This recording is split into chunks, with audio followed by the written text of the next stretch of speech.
오늘 이 아침 우리가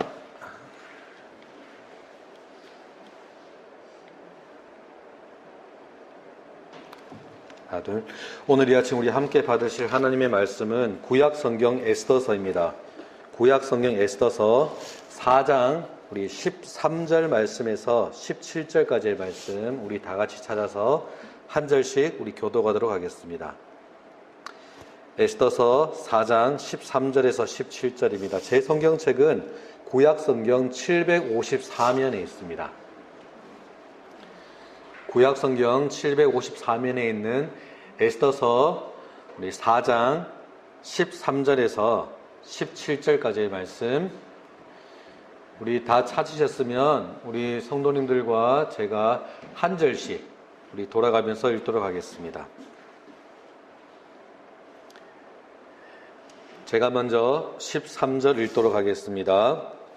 모르드게가 그를 시켜 에스더에게 회답하되 너는 왕궁에 있으니 모든 유다인 중에 홀로 목숨을 건지리라 생각하지 말라. 이때 내가 나를 정죄하여 말할 것은 유다의 다른 데로 말미암아 온 거야 우를 거두려와 너와 네 아버지 집은 멸망하리라. 네가 왕의 자리를 얻은 것이 이를 위하게 하는지 누가 알겠느냐지.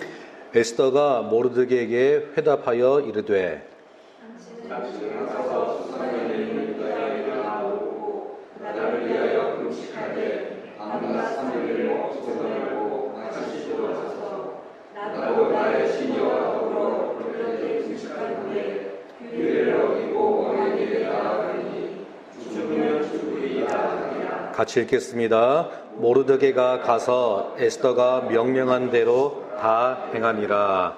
아멘. 아멘. 선지자 예레미야를 통해 주어진 말씀에 따라서 바사왕 고레스가 칙령을 내려서 포로로 잡혀갔던 이스라엘 백성들이 지금 다시 그 유대 땅으로 돌아가게 되었습니다.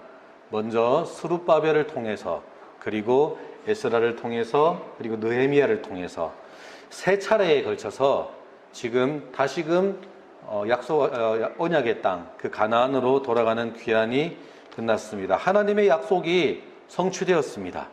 그리고 다시금 이스라엘은 약속의 땅으로 돌아가서 성전과 예루살렘을 재건하게 되었습니다.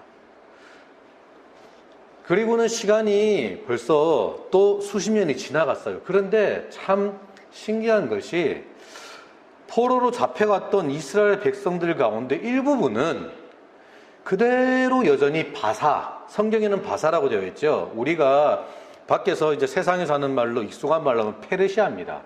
그 페르시아에 그 포로로 잡혀갔던 백성들 가운데 일부가 그대로 남습니다. 왠지 잘 모르겠습니다. 이유는 정확하게 밝혀지지 않았어요. 불분명해요. 사람들 가운데 이렇게도 이야기하고 저렇게 이야기해도 좋게 평가하는 사람들도 있고 나쁘게 평가하는 사람들도 있고. 그런데 어찌됐건 사람들이 그곳에 남아버렸어요. 이 사람들을 어떻게 바라봐야 할 것인가요? 이 사람들도 여전히 하나님의 백성이 맞을까요? 하나님이 분명히 돌아가라 그러셨는데 가나안 땅으로 돌아가라 그랬는데 왜 거기에 남았을까요? 하나님은 그들과도 함께 해주시는 것일까요? 아니 그들이 그곳에 남게 된 것도 과연 하나님의 뜻인 걸까요? 포로로 잡혀간 곳에 남게 된 그 이스라엘 백성들, 조금 더 엄밀하게 얘기하면 유다 백성들이겠죠. 네, 남유다 백성들이 그렇게 바벨론으로 사로잡혀가고 그 바벨론을 바사에게 점령당하고 멸망당하고 그 사람들이 또 바사로 이동하게 된 것이니까 그 유다 백성들의 그 사정과 이를 배경으로 한 그 에스더서를 둘러싼 여러 가지 의문들과 논쟁들이 있습니다. 제가 오늘 새벽에 그것을 다 말씀드릴 수는 없고 다음에 제가 우리 주일 예배 때 에스더서를 하면 설교하게 되면 그때 한번 제가 말씀을 드리도록 할게요. 그리고 그 질문들에 대한 답들을 저희가 다 알지도 못합니다. 하지만 그 모든 것을 뒤로하고 여러분 이 에스더서를 통해서 우리가 분명하게 알 수 있는 사실이 한 가지가 있습니다. 그것은 뭐냐? 어떤 이유와 연유에 의해서 그렇게 되는지 모르겠지만 하지만 하나님께서는 그 모든 것을 통하여서도 또 뭐 어떤 연유에서든 그곳에 남게 되었겠지만 그 남아있던 그 사람들을 통해서도 그 모든 것을 합력해서 선을 이루어 나가시더라는 것이죠. 그곳에 페르시아에 남게 된 사람들 가운데서도 여전히 하나님을 경외하고 사랑하던 언약 백성들이 있었습니다. 그리고 그들 중에도 별과 같이 빛나는 믿음의 사람들이 있었습니다. 그래서 하나님께서는 그 사람들을 통해서도 그곳에서도 여전히 신실하게 역사해 주셨습니다. 오늘 함께 읽을 본문이 에스더서입니다. 한 사람의 인물이죠. 중심 인물의 이름인데 그 에스더라는 말이 페르시아어로 바사말로 별이라는 뜻이라고 합니다. 이 여인을 통해서 오늘 말씀이 우리에게 주는 메시지를 생각해 볼 때 이 사람의 이름이 별, 에스더라고 하는 것이 어떻게 보면 참 의미가 있어 보이지 않습니까? 긴 이야기를 간략하게 조금 줄여서 제가 소개를 해드리면 그래야지 오늘 본문이 좀 더 이해가 되니까 바사왕 아하수에로라는 왕이 있습니다. 이 왕이 새롭게 왕비를 찾고 있습니다. 그리고 뭐 이런저런 연유가 사정이 있어가지고 유다 사람이었던 베냐민 지파 그 사람이었던 에스더가 이 페르시아 왕의 왕비로 간택이 됩니다. 그런데 에스더는 자기가 유다 사람이라는 것을 철저하게 지금 숨기고 있었습니다. 그리고 시간이 흘러서 아각 사람이었던 하만이라는 인물이 있습니다. 이 하만이 이 페르시아 왕 아하수에로의 신임을 얻습니다. 그리고 이 나라 전체의 실권을 가지게 됩니다. 그런데 하필이면 이 하만이 에스더의 사촌이었던 친척이었던 모르드게와 이렇게 얽히게 되어요. 사건이 좀 생겨요. 그리고는 이 모르드게의 민족이었던 유다인들에게 앙심을 품습니다. 그런데 이 나라 전체를 다스릴 수 있는 힘을 가진 사람이 이 그냥 포로로 잡혀왔던 이 소수민족한테 앙심을 품게 되니까 어떤 일이 생기느냐. 이 하만이 이 사람들 전체를 어떻게 멸망시키고자 하는 뜻을 가지게 된 거예요. 그래서 유다 사람들이 왕의 통치를 따르지 않습니다라는 누명을 씌웁니다. 그리고는 유다인들을 죽이고 진멸해버릴 계획을 세우는 것이지요. 그리고는 아하수에로 왕의 인장이죠. 그걸 이용해서 이 계획을 왕의 명령으로 꽉 찍어서 실행하도록 만듭니다. 이거 완전 날벼락이잖아요. 그래서 모르드게가 이 사실을 왕후로 들어가게 된 그 에스더에게 알리면서 도움을 요청합니다. 처음에는 에스더가 그 말을 듣고 참 난감해합니다. 왜냐하면 이 페르시아의 국법상 왕이 부르지 않았을 때에 그 누구라도 먼저 왕을 찾아 나가면 그거는 국법을 어기게 되는 거예요. 그때에 왕이 특별하게 용서를 해주지 않는다면 누구든지 그 국법에 따라서 처형을 당하게 되었습니다. 왕후도 예외가 없습니다. 그렇기에 에스더도 지금 왕이 부르지 않는데 자기가 왕한테 이렇게 좀 아랠 일이 있다고 왕을 먼저 찾아 나간다. 그러면 만약에 왕이 그것을 기쁘게 여기지 않는다면 에스더도 처형을 당할 수 있는 상황이었습니다. 본문은 이야기가 지금 이렇게 진행되는 가운데 지금 나옵니다. 모르드게가 지금 에스더가 좀 난감해 한다는 이야기를 듣고는 오늘 우리가 함께 읽었던 14절 말씀 본문을 보면 이렇게 얘기합니다. 만일 내가 아무 말도 하지 않고 너 혼자서 생명을 건질 거라 생각하고 가만히 있는다면 지금 너와 너의 아버지 집은 분명히 멸망하게 될 것이다. 그리고는 뒤에 이렇게 말하지요. 지금 에스더 너가 왕후의 자리를 얻은 것이 이때를 위함이 아닌지 누가 알겠느냐. 너가 지금 왕후가 된 것이 하나님께서 지금 너를 이곳에서 이 자리에서 이 순간에 쓰시기 위해서 그곳에 앉힌 것이 아닌지 누가 알 것이냐 라고 말하면서 에스더에게 지금 자신의 생명을 걸고서라도 민족과 백성을 위해서 나서줄 것을 요청합니다. 그러자 에스더가 오늘 말씀에 보면 뭐라고 거꾸로 이야기합니까? 바사의 수도, 지금 페르시아 수도 수산에 있는 모든 유다인들에게 자신을 위해서 기도해 줄 것을 요청합니다. 그리고는 뭐라고 얘기합니까? 아주 유명한 고백이죠. 죽으면 죽으리이다 라는 그 유명한 다짐을 남긴 채 백성들을 위해서 아하수에로 왕 앞에 나아갑니다. 이후에 본문 이 뒤에 5장 6장의 이제 이야기들을 보면 아하수에로 왕의 총애를 입은 이 왕후 에스더가 용서를 받아요. 그리고는 이 유다인들의 사정을 왕에게 고하지요. 알려주지요. 그러자 아하수에로 왕이 유다인들에게 자기 스스로를 지킬 수 있도록 새로운 명령들을 줍니다. 그리고는 이 모든 음모를 꾸몄던 하만을 거꾸로 장대에 매달아서 처형을 하지요. 이렇게 페르시아에 남은 유다인들이 그 대적의 손에서, 원수의 손에서 벗어나서 자신들의 생명을 지키고 평안을 되찾았던 일을 기념하기 위해서 유대인들 사이에서는 부림절이라는 절기를 만들어서 지켰다고 합니다.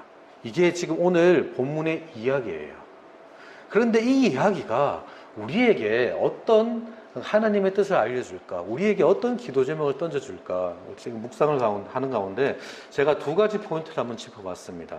첫 번째, 이유와 원인이 중요한 것이 아니라 어떻게 보면 목적이 더 중요할 수도 있다는 것이지요.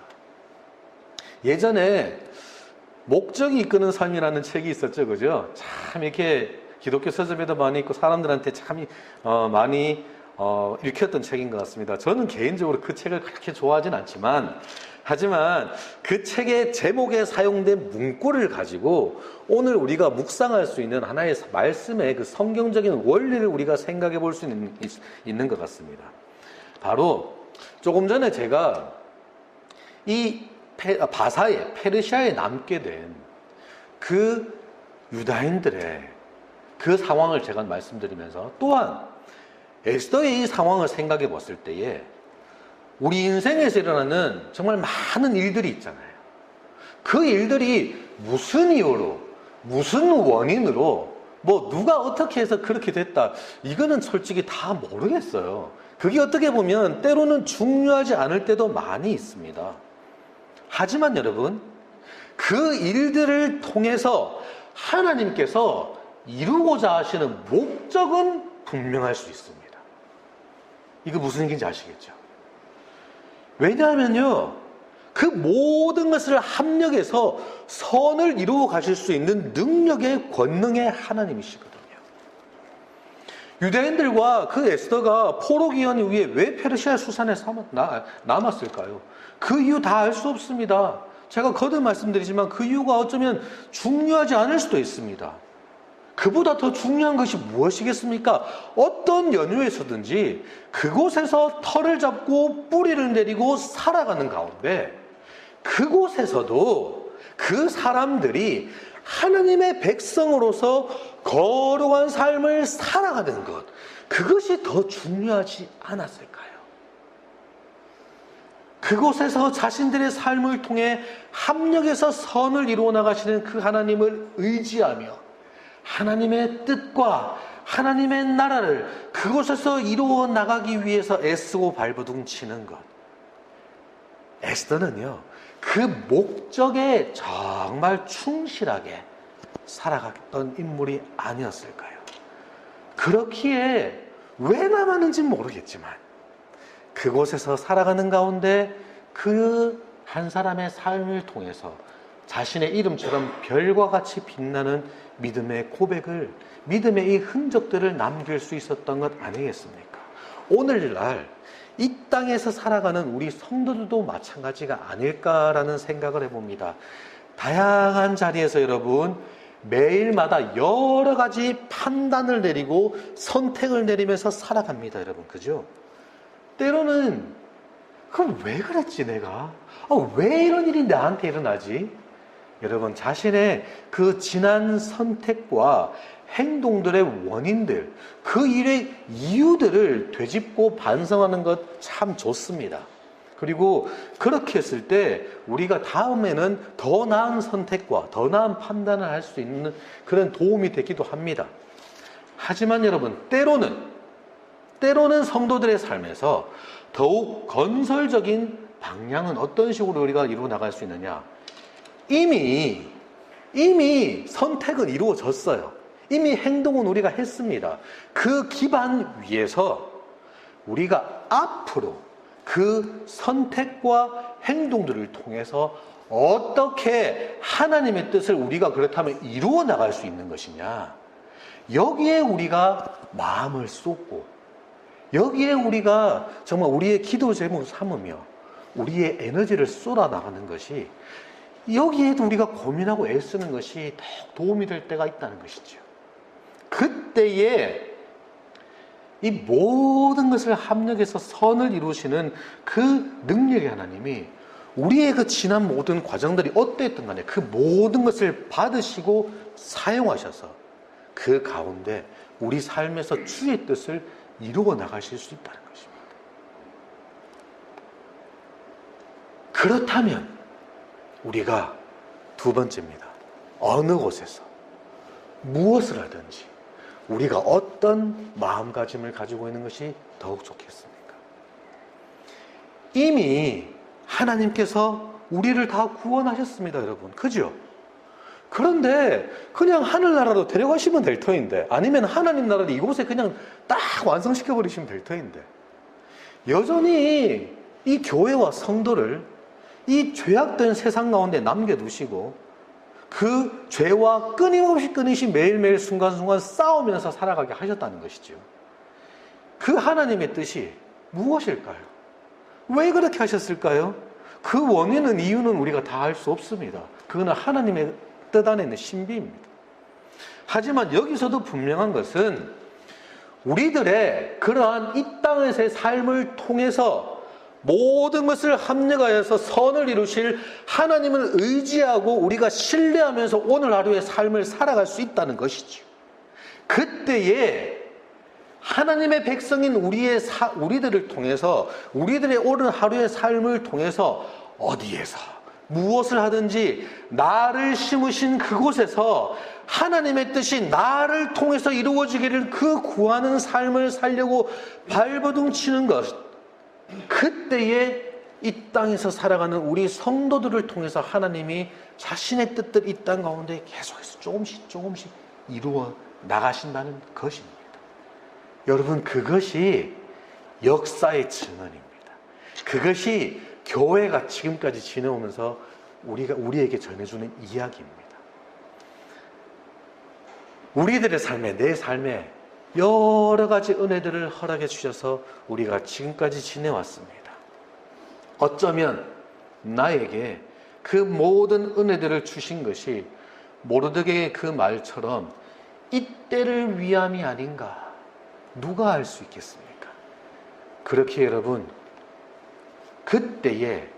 이때에 우리가 순간순간에 우리가 죽으면 죽으리이다 라며 하나님께서 기뻐하시는 그 영혼을 살리는 일이라면, 먼저 나 한 사람, 나의 이 심령을 살리는 일을 위해서, 그리고 또한 하나님께서 기뻐하시는 또 다른 영혼을 살리기 위해서, 그 생명의 역사를 이루기 위해 하나님께서 우리에게 주신 오늘 하루의 그 삶을, 이 하나님의 뜻을 이루기 위해 우리가 열심으로 살아서 충성하는 것이, 그 목적을 이루는 것이 오늘 우리에게 주어진 성도의 삶이 아닐까요?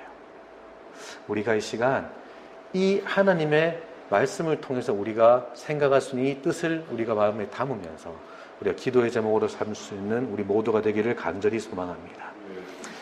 우리 이 시간 다 같이 찬송 하나 하시고 우리 계속해서